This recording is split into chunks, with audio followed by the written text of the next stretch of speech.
Hey everybody, I am here at Richmond in the truck series in test session mode. Going to try to lay down a decent lap for you guys and then talk about the line I used to get around here and the setup. This is an updated Richmond setup. I did one several months ago and I think I put that it would run a 21.39. This one is just a hair quicker. It's 21.33, so basically still in that 21.3 range. But I think this one's a little better on the long run. I got some feedback saying that they thought the other one got too loose for them and got loose, as they said, pretty quick into the run. So I think this is a little better, but I will also tell you, at Richmond, as the tires wear, you have to have some good technique and some discipline with your throttle and your steering wheel. You can't drive it the same way on old tires as you do new. If you try to do that, it's going to get loose on you. I don't care what setup you got. It's going to get loose eventually if you don't show a little bit of throttle and wheel discipline, and I will cover that if I can get a 21.3 here on video for you guys. I'll talk about how I drive it with new tires and versus old tires. Let's see if I can get a decent lap on video.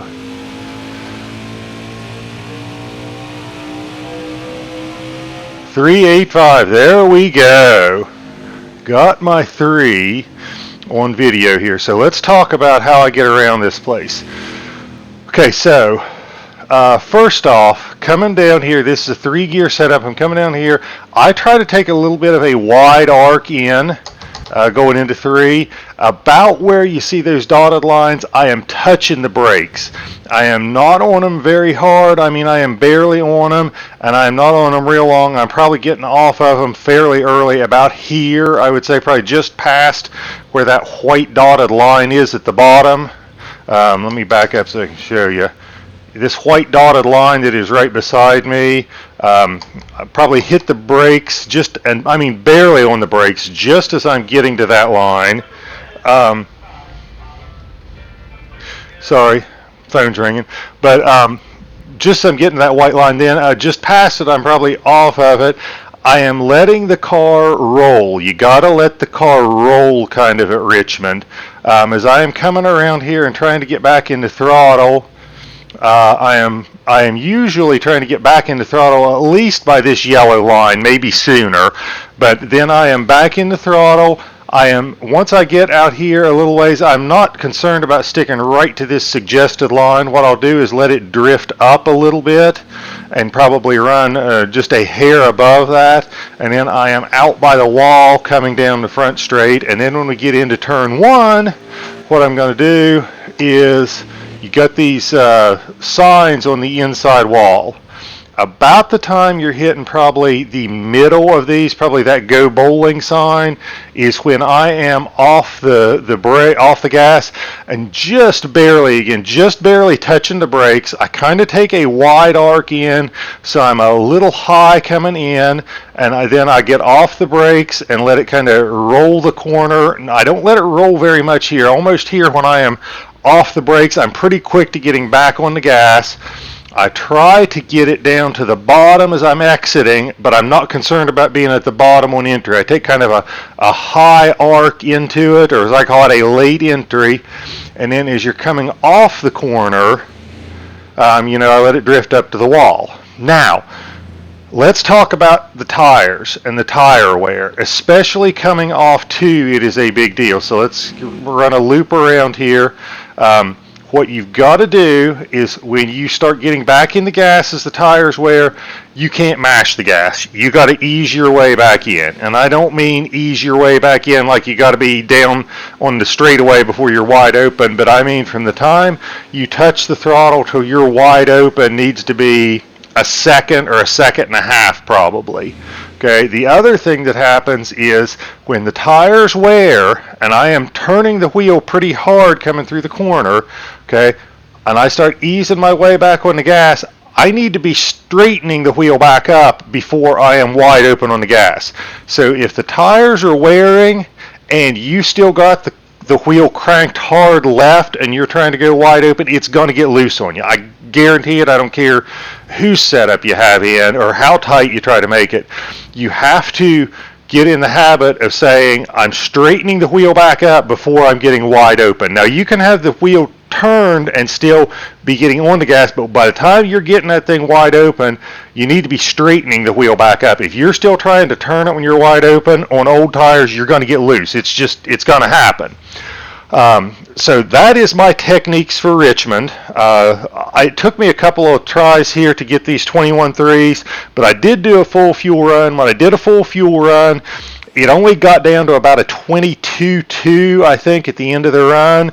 And I'm testing this on 4 times wear just because I don't want to have to sit here for a half an hour running laps to see if it gets loose at the end.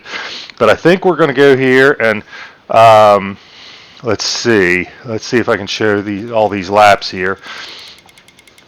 Okay, so here we ran lap 71 was the 21.385. Then let's go and back up here, and there should be, well, maybe I can go back to the beginning here. Here is where I started off a fuel run, and let's just click through it. So lap 31, so somewhere about lap 52 or 53, I probably had to come into the pits. So yeah, there is lap 53 and 52. Lap 52 would have been pit entry. That's when I did a 31.9, and you can see before that I was running 22.2s, high 22.2s, low 22.3s. So that gives you an idea of the fall off. So somebody gave me a comment, said they wanted to see what my times were on long runs, and I don't think anybody wants to sit here and watch me run 22 laps or 44 laps or however long it takes to run it out. But I thought I'd show this to show what the fall off is. Let's go to the garage. So in the garage, what have we got here? Big things that are updated from my old setup is I think I fooled around just a couple of clicks here and there on all of the bump and rebound settings. But the big thing is I went up on the front weight and up on the wedge. I think I had kind of an odd combination of like a front weight of 50 point something and a wedge of 49.5. So I went way up on the wedge to help tighten it up. I also went way up on the left spring to help tighten it up. I think I stayed about the same on the air pressures and the camber settings. I think I came down a little bit on the track bars a little bit, maybe to help tighten it up too. And I definitely came down on the wheel lock. Now, I think if you're a controller person and running on a controller instead of wheel, you may want to run a wheel lock of like 10, 11, 12. I've heard that works better for controllers. And I think, I'm not sure what gearing I ran before, but anyway, that's what I got. That's how I get around the place on new tires and old tires. 21.3 on new tires only falls off to about a 22.2, 22.3, so I think it's a pretty solid setup. Try it out. Let me know what you think. I can guarantee you there are faster setups out there in a short run. But I think this is a good long run setup for you, so I wouldn't necessarily use it as a qualifying setup, but I think it'll serve you well on long green flag runs. So try it out. Let me know what you guys think. That's about all I got to say. Good luck to everybody. Hope it runs lots of fast laps. Thank you guys so much for the support, and you guys keep giving me the great feedback and the great support, and I'll keep trying to put out good content. So thank you guys very much, and have a great evening.